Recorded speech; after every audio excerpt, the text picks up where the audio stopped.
Welcome back. तो आज हम जो अपना चैप्टर नंबर 9 था उसका जो अगला टॉपिक है थर्ड लॉ ऑफ मोशन, वो हम कंप्लीट करते हैं। ओके, सो चैप्टर 9 का जो हमारा टॉपिक है वो थर्ड लॉ ऑफ मोशन है। क्या है? Third law of motion. Third law of motion हमने दो लॉ ऑफ मोशन पढ़ चुके हैं। एक हमने पढ़ा था फर्स्ट लॉ ऑफ मोशन जिसको हम इनर्शिया भी बोलते थे, है ना, लॉ ऑफ इनर्शिया बोलते थे। सेकंड लॉ ऑफ मोशन जिसमें हमने F=ma प्रूव किया था। अब हम पढ़ते हैं third law of motion. Third law of motion का सिंपल सा एग्जांपल ये है कि आप किसी को अगर पिटाई करोगे तो सामने वाला भी आपकी पिटाई करेगा, ठीक है ना। तो इसका मतलब क्या है, जैसे सपोज आप इसको अगर फिजिक्स के टर्म्स में बोलें तो इसको ऐसे बोलते हैं कि two force acting from opposite direction. इसमें दो फोर्स होते हैं, एक एक्शन फोर्स होता है, एक रिएक्शन फोर्स होता है। सबसे पहले हम इसमें पढ़ते हैं, इसमें हमको थर्ड लॉ ऑफ मोशन को डिफाइन करने के लिए हमें दो चीजों की जरूरत पड़ेगा। ये पहला है एक्शन फोर्स। तो what is action force and what is reaction force? एक होता है रिएक्शन फोर्स। दो फोर्स का हमको यहाँ पे स्टडी करना पड़ेगा, reaction action force and reaction. Okay, जैसे सपोज क्या होगा, जैसे ये आपको दिख रहा होगा, ये एक पेज रखा हुआ है, व्हाइट पेज रखा हुआ है, ये हमने किसी टेबल पे रखा हुआ है। तो हम क्या हुआ, हमने टेबल पे रखा हुआ है, तो ये जो पेज है, जो व्हाइट पेज है, वो टेबल पे एक फोर्स लगाएगा और टेबल भी इस व्हाइट पेज पर एक फोर्स लगाएगा। तो एक फोर्स होता है एक्शन और एक फोर्स होता है रिएक्शन। दूसरा अपन एक एग्जांपल में अगर इसको हम बात करें समझने के लिए, तो सपोज करो जैसे आप जब चलते हैं, तो आप क्या करते हैं, पैरों से अर्थ पर क्या करते हैं, फोर्स लगाते हैं।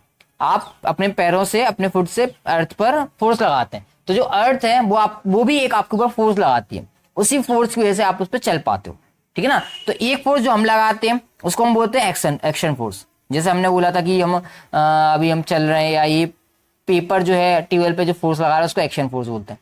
उसके अपोजिट जो फोर्स लगता है उसको हम रिएक्शन फोर्स बोलते हैं।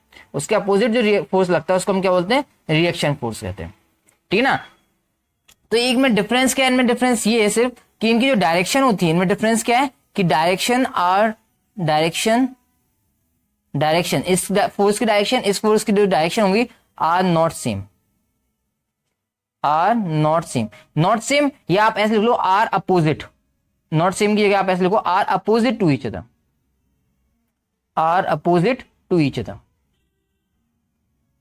अदर। ओके, ये होता है इसका मतलब। सपोज ये एक ब्लॉक है, इसको मैं ड्राइंग बनाता हूं। सपोज एक ब्लॉक है, कोई भी आपका कुछ भी समझ लो, ऑब्जेक्ट है, वो एक टेबल पर रखा हुआ है। ये सपोज एक टेबल है, तो ये जो ब्लॉक है वो इस टेबल पे एक इस डायरेक्शन में वेट की वजह से एक फोर्स लगाएगा। इसको हम बोलते हैं रिएक्शन फोर्स। इसको हम क्या बोलेंगे, एक्शन फोर्स। इसको हम क्या बोलेंगे, एक्शन फोर्स। जो किसके इक्वल होगा, उसके वेट के इक्वल होगा। वेट नीचे जाएगा ना, तो उसकी वजह से दूसरा जो फोर्स लगेगा वो इस डायरेक्शन में लगेगा। टेबल लगाएगी किस पर, ब्लॉक पर। इसको हम बोलेंगे, इस फोर्स को हम क्या बोलेंगे, रिएक्शन फोर्स। ओके, जो एक्शन फोर्स, देखो डायरेक्शन हो गई अपोजिट, तो एक्शन फोर्स के अपोजिट लग रहा है। ये अपना एक्शन फोर्स की डायरेक्शन थी, ये अपना रिएक्शन फोर्स की डायरेक्शन है। तो आप देख लो डायरेक्शन दोनों की क्या है, अपोजिट है। तो इसमें मैंने लिखा है कि directions are opposite to each other. ये होते हैं एक्शन फोर्स और रिएक्शन फोर्स, ठीक है ना। इसको और अच्छे एग्जांपल से अपन समझ लेते हैं। तो इससे एग्जांपल समझने के लिए इसका सिंपल सा तरीका है, सपोज एक बॉल है, दूसरा एग्जांपल ले लो। एक तो एग्जांपल ये हो गया इसका एक्शन फोर्स और रिएक्शन फोर्स का।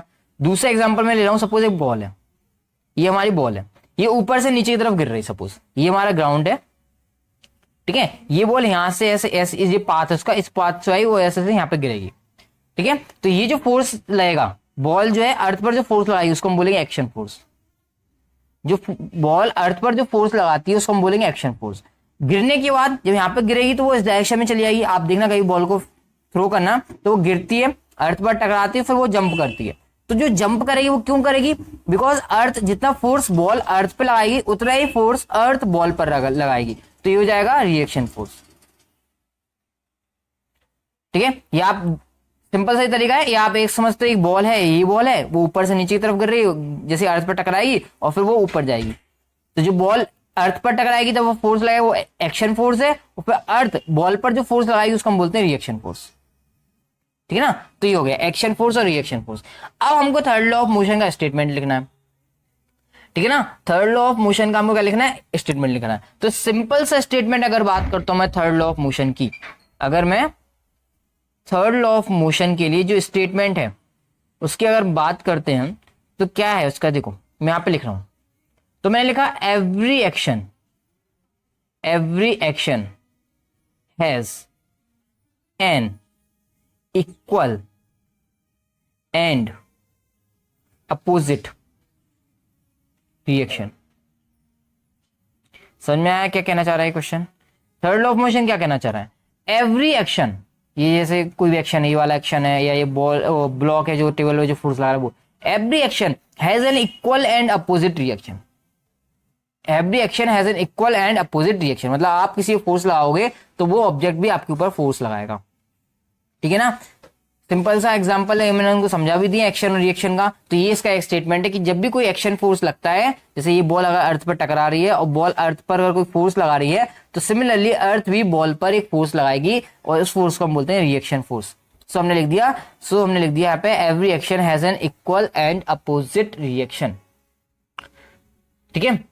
अब इसमें अब ये तो कोई डायरेक्शन की बात, किसी डायरेक्शन सेम होती है। अब एक बात यहाँ पे याद रखना कि जो मैग्नीट्यूड होता है, magnitude of action force, action force का जो मैग्नीट्यूड होगा वो सेम रहता है, इक्वल होता है मैग्नीट्यूड ऑफ रिएक्शन फोर्स के। मतलब मैग्नीट्यूड में कोई भी चेंजेस नहीं होता है, magnitude of reaction force. Action force और रिएक्शन फोर्स का जो मैग्नीट्यूड होता है वो सेम होता है, उसमें कोई भी डिफरेंस नहीं होता है। ये अपना थर्ड लॉ ऑफ मोशन बोल रहा है। ठीक है? और एक अच्छा सा एग्जांपल देता हूं मैं आपको, एक और अच्छा सा एग्जांपल। आपने देखो गन फायर देखा होगा, जब भी हम गन को फायर करते हैं, सपोज यहाँ पे एक डायग्राम बनाते हैं, ट्राई करते हैं गन बनाने के लिए। तो ये समझो आपका ऐसा करके कोई वो गन टाइप बना लेते हैं अपन। ठीक है? ये हो गई, यहाँ पे हो गया, इसको थोड़ा सा इस टाइप से ऐसा करके ये गन है सपोज। ठीक है? यहाँ पे इसका क्या है, वो होता है ना ट्रिगर, ये सपोज ये ट्रिगर है इसका। तो ये हमारी गन है। तो गन से जब भी यहाँ से कोई बुलेट निकलेगी, इधर एक फोर्स लगेगा, बुलेट निकलेगी इस साइड, एक इस साइड फोर्स लगेगा। तो जब भी आप देखना कोई भी हैवी जो गन होती है, तो आप जब भी इसको फायर करते हैं तो बुलेट यहाँ से निकलती है, तो आपने देखा होगा जब चलाए बड़े कोई भी बड़े इंसान पूछे तो उनको पीछे की तरफ धक्का लगता है। पीछे की तरफ क्या लगता है उनको? धक्का लगता है। बिकॉज क्यों लगता है? ये फोर्स तो हो गया एक्शन फोर्स। ठीक है? बुलेट आगे निकलेगी वो तो हो गया एक्शन फोर्स, और यहाँ पे हो जाएगा रिएक्शन फोर्स। जितना फोर्स से वो आगे निकलेगा उतनी फोर्स से वो क्या होगा, वो हमारी पीछे आएगी। ओके, सो ये बहुत एकदम परफेक्ट एग्जांपल है एक्शन और रिएक्शन फोर्स को अंडरस्टैंड करने के लिए। या ये वाला आप समझ सकते हो, या मैंने बुक वाला बताया था आपको वो समझ सकते हो, या बॉल, बिकॉज आपने ये तो देखा ही देखा है तो आप इसको समझ सकते हो, है ना? बॉल को अपन जंप करते हैं तो बॉल भी ऊपर तरफ आती है। तो ये हो गया एक्शन एंड रिएक्शन फोर्स। और थर्ड लॉ ऑफ मोशन जो था उसका जो एग्जाम्पल था वो मैंने आपको बता दिया, third law of motion. Okay, ये हमारा टॉपिक यहाँ पे कंप्लीट हुआ। तो हमने लॉ ऑफ मोशन जो पढ़ा उसमें अंदर जो लॉ ऑफ मोशन थे, हमने 3 लॉ ऑफ मोशन पढ़े। मैं इनको एक बार समराइज कर देता हूँ आपको। लॉ ऑफ मोशन हमने क्या क्या पढ़ा? तो सबसे पहले हमने law of motion, first law जो लॉ ऑफ मोशन पढ़ा था, है ना? फर्स्ट लॉ ऑफ मोशन जिसको हम लॉ ऑफ इनर्शिया भी कहते हैं, फर्स्ट लॉ ऑफ मोशन भी बोल सकते हैं इसको, या हम इसको और करके लिखा है मैंने, लॉ ऑफ इनर्शिया भी कहते हैं। लॉ ऑफ इनर्शिया, जिसमें मैंने आपको बताया था जब हम कार में बैठे हो, कार सडनली स्टार्ट हो जाती है और चलने लगती है तो हमारे जो बॉडी है वो पीछे की तरफ झुक जाती है ना? और सपोज कार एक मूव कर रही है यूनिफॉर्म वेलोसिटी के साथ, और अगर वो ब्रेक लगा देता है तो हमारी जो बॉडी है वो आगे की तरफ झुक जाती है। तो वो अब लॉ ऑफ इनर्शिया के अकॉर्डिंग आ जाता है। मैंने आपको समझाया था, उसके आप वीडियो देख लीजिएगा। सेकंड में बनाया था आपको second law of motion. Second क्या है इसका? Second law of motion.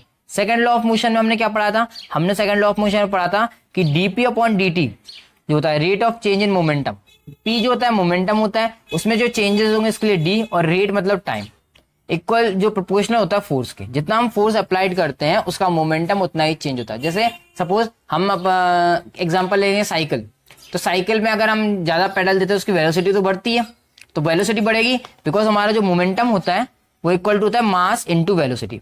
Mass into velocity, हमने बोला हमने फोर्स अप्लाई किया, फोर्स अप्लाई करेंगे तो क्या होगा? वेलोसिटी बढ़ेगी, ये वेलोसिटी इंक्रीज होगी।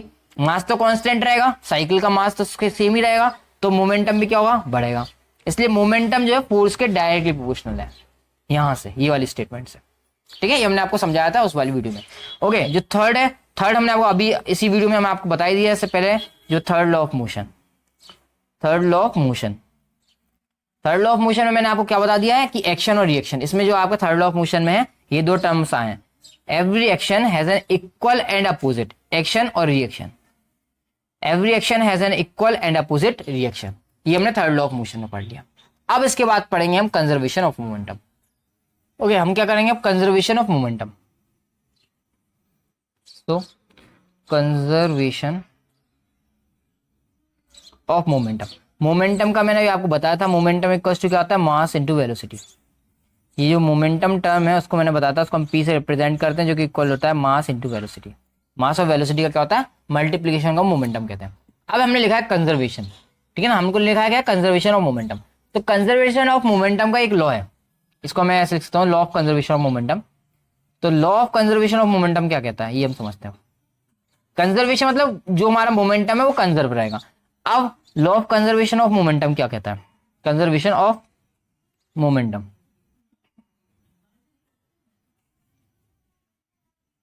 Okay, law of conservation of momentum क्या कहता है, उन्होंने कंजर्वेशन ऑफ मोमेंटम बोला, सपोज एक बॉल ही है हमारे पास, एक बॉल ए है, ठीक है, और सपोज एक दूसरी बॉल है या कोई ऑब्जेक्ट है बी। एक बॉल ए है, एक बॉल बी है। सपोज इसका मास है m कैपिटल, इसका मास है स्मॉल m, या आप मान लो इसको, इसका m1 मास है, इसका m2 मास है, ठीक है, ये दो मास है। अब ये जो है आपका जो ए ऑब्जेक्ट है वो वेलोसिटी v1 से मूव कर रहा है, और ये जो ऑब्जेक्ट है वो वेलोसिटी v2 से मूव कर रहा है। दो ऑब्जेक्ट है जिनका मास m1 m2 दे रखा है, इनकी वेलोसिटी v1 v2 दे रखी है, ठीक है। अब ये क्या करते हैं, सपोज कॉलिजन होता है इनके बीच में, कॉलिजन मीन्स टकराना, एक दूसरे से क्या करते हैं, कोलाइड करते हैं, टकरा जाते हैं। ये क्या करते हैं, एक दूसरे से कॉलिजन करते हैं, ठीक है ना, कॉलिजन मतलब होता है टकराना। ये सपोज ये इस डायरेक्शन में मूव कर रहा था वेलोसिटी v1 से, ये इस डायरेक्शन में मूव कर रहा था, ठीक है ना। सपोज ये एक दूसरे से टकरा जाते हैं। अब टकराएंगे कैसे, ये तो क्या बिफोर कॉलिजन, बिफोर कॉलिजन मतलब ये टकराए नहीं ना अभी इनका कोई भी वो नहीं हुआ, टकराया नहीं हुआ, कॉलिजन नहीं हुआ। अब सपोज ये कॉलिजन हो गया, और ये जो ए है वो इस बड़ा ऑब्जेक्ट है, तो ए हो गया, ए बी हो गया, ये ए ऑब्जेक्ट था, ये अपना बी ऑब्जेक्ट था, ये दोनों एक दूसरे से टकरा गए। इनका मास हमने माना था, इसका m1, इसका हमने मास माना था m2। जैसे ही ये दोनों टकरा जाते हैं तो ये हमने बोला था भी एक्शन और रिएक्शन फोर्स लगता है, तो ये जो ए है वो बी पर फोर्स लगाएगा, ए जो है वो बी पर फोर्स लगाएगा, वो किस डायरेक्शन में लगाएगा, इस डायरेक्शन में लगाएगा। तो ये समूह लिखते हैं एफ, इसको हम ऐसे लिखते हैं एफ ए बी, इसको हमने क्या लिखा, एफ ए बी। ये वेक्टर है, अगर आप चाहो तो लगा सकते हो, रहने दो आप, आपकी क्लास में नहीं दिया। F A B means A के द्वारा, sorry, force applied by A, force applied by A लगा रहा है बी पर, तो एफ ए बी। अब जब ए बी पर लगाया तो हमने पढ़ा भी एक्शन रिएक्शन के लिए, जब ए बी पर लगाया तो बी ए पर भी लगाएगा, तो वो अपोजिट डायरेक्शन में लगाएगा, बी ए पर भी फोर्स लगाएगा अपोजिट डायरेक्शन में। तो एफ ये क्या हो जाएगा, यहाँ पे जैसे ए बी था तो ये हो जाएगा बी ए, बी ए पर लगाएगा, तो ये हो गया बिटवीन कॉलिजन। बिटवीन कॉलिजन बोल सकते हैं या ड्यूरिंग कॉलिजन। जब कॉलिजन हुआ तो ये इसमें हो जाएगा, दो फोर्स लगेंगे जो एक दूसरे के अपोजिट डायरेक्शन में। तो देखो आप सिंपल से समझो, ये जो ए था वो इस डायरेक्शन में जा रहा था, तो ए बी पर फोर्स लगाएगा एफ ए बी, और बी इस डायरेक्शन में गया, और जब ए इस डायरेक्शन में लगा तो ऑब्वियसली बात है ना, बी इस डायरेक्शन में फोर्स लगाएगा, तो वो हो जाएगा एफ बी ए। ये हो गया आपका ड्यूरिंग कॉलिजन। अब एक कॉलिजन होने के बाद क्या होगा, कॉलिजन होने के बाद ये दोनों एक दूसरे से अलग अलग हो जाएंगे। ये क्या हो जाएंगे, एक दूसरे से अलग अलग। तो ये हो जाएगा ए जो हमारा ऑब्जेक्ट था वो ए सेम है, साइज सेम है ना, आपको बड़ा दिख रहा होगा, सेम साइज है, जिसका मास m1 था वो वेलोसिटी v1 से मूव करने लगेगा। फिर से जो यहाँ पे कंडीशन तो वही वाली वेलोसिटी v1 से, और ये जो ऑब्जेक्ट b था जिसका मास हमारे पास m2 था वो उसी डायरेक्शन में v2 से मूव करने लगेगा, टकराएंगे। ये दोनों पहले अलग थे, फिर ये कॉलिजन हुआ, और कॉलिजन के बाद वो फिर से अपनी अपनी अलग अलग डायरेक्शन में चलेगा, ठीक है ना। तो ये हो गया हमारा। अब हम इसका कुछ लिखते हैं, तो हम सब क्या करते हैं, ए का मोमेंटम लिखते हैं, ये पहले वाला है, बिफोर कॉलिजन के लिए लिखते हैं। सबसे पहले हम क्या लिखते हैं, before collision. Before collision, before collision मतलब ये, इसका मास मोमेंटम क्या है, तो हम लिखेंगे मोमेंटम ऑफ बॉल ए। हमने लिखा मोमेंटम ऑफ बॉल ए। क्या हो जाएगा बॉल ए का मोमेंटम, मास इंटू वेलोसिटी। मास कितना है m1 और वेलोसिटी कितनी है v1, तो इसका मोमेंटम कितना हो जाएगा m1 v1। ऐसे ही बॉल बी का मोमेंटम कितना हो जाएगा m2 और v2। ये हो जाएगा अपना बिफोर कॉलिजन, ठीक है, ये बिफोर कॉलिजन हो गया। अब आफ्टर कॉलिजन लिखते हैं, अपन क्या लिखते हैं इसका, आफ्टर कॉलिजन। आफ्टर कॉलिजन में इसमें क्या क्या चेंजेस होता है अपन ये देखते हैं, ठीक है। तो आफ्टर कॉलिजन, आफ्टर कॉलिजन, तो कॉलिजन आफ्टर के बाद निकालना है, तो उसका मास m1 था, वेलोसिटी v1 थी, तो यही आ जाएगा उसका सिर्फ मोमेंटम। मोमेंटम का मतलब क्या होता है, मास इंटू वेलोसिटी। तो राइट है momentum of ball A equals to mass m1 velocity v1, same है, तो यहाँ भी सेम था, यहाँ भी सेम था, बिफोर भी सेम, आफ्टर भी सेम। ऐसे ही momentum of B equal to निकालेंगे, वो क्या आ जाएगा m2 v2 आ जाएगा। दोनों का क्या आ जाएगा, सेम आ जाएगा, है ना, आगे ना सेम, दोनों का मोमेंटम कैसा आ रहा है, सेम आ रहा है। ओके, इसका मतलब ये हुआ कि मोमेंटम हमारा चेंज नहीं हो रहा है। इसका मतलब हमारा जो मोमेंटम है वो क्या हो रहा है, चेंज नहीं हुआ, हमारा मोमेंटम क्या है, सेम है। ठीक है ना। तो देखो इन दोनों का, देखो ये बिफोर मोमेंट कॉलिजन था, ये आफ्टर कॉलिजन है। तो बिफोर कॉलिजन अगर हम दोनों को ऐड कर दें तो क्या आएगा हमारा, तो इसका क्या जाएगा, m1v1 प्लस m2v2।